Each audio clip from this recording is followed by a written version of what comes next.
लाहौर के इलाके शेराकोट बंद रोड पर पेंट फैक्ट्री में लगी आग बेकाबू हो गई है। इस वक्त आग की क्या सूरत हाल है, मजीद जानेंगे नुमाइंदा डॉन न्यूज़ वसीम रियाज से। वसीम, बताइए। जी देखिए, बिल्कुल ये थाना शेराकोट की हदूद और बाबू साबू के करीब ये इलाका है जहाँ पेंट बनाने वाली फैक्ट्री में जो है वो आग लगी।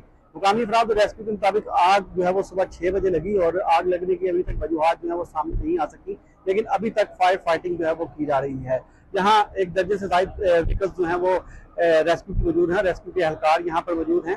6 बजे के करीब जब रेस्क्यू को ये इतला मिली यहाँ पर आती सदगी की, उसके बाद फौरी तौर पर यहाँ पर टीमें जो है वो मूव हुई। उसके बाद यहाँ पर आग बुझाने के लिए जो ऑपरेशन है वो शुरू किया गया, क्योंकि ये पेंट बनाने की फैक्ट्री थी और यहाँ पर मिट्टी का तेल और ऐसा मटीरियल जो है वो वापर मिकदार में मौजूद था जिससे आग को जो है वो शिद्दत मिली।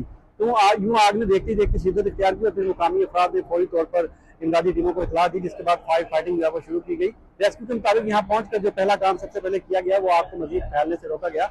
आग के इर्द गिर्द जो है वो रिहायशी आबादी भी है जिसको नुकसान जो है वो हो सकता था, तमाम आग को जो है वो इस फैक्ट्री की हद तक महदूद किया गया और अब काफी हद तक बताया जा रहा है कि आग पर जो है वो काबू पा लिया गया है। जल्द कूलिंग का अमल जो है वो भी मुकम्मल कर लिया जाएगा। यहाँ पर किसी किस्म का जानी नुकसान या जख्मी होने की इतलात जो है वो मसूल नहीं हुई, क्योंकि उस वक्त फैक्ट्री जो है वो बंद थी जब आग लगी। यहाँ पर वर्कर्स शाम को जो है वो छुट्टी कर जाते हैं और फिर सुबह 8 बजे जो है वो दोबारा ये फैक्ट्री जो है वो शुरू होती है। तो यहाँ पर वर्कर जो है वो मौजूद नहीं थे, जिसकी वजह से किसी किस्म का जानी नुकसान नहीं हुआ और आग लगने की वजूहत अभी तक पता नहीं चली, क्योंकि रेस्क्यू का इस हवाले से कहना है कि सबसे पहली तरजीह जो है वो आग पर काबू पाना है। उसके बाद इस चीज़ का तफ्तीश जो है वो इस चीज़ की जाएगी कि आग लगने की असल वजूहत क्या थी। जी शुक्रिया वसीम रियाज इन तफसीलात के लिए।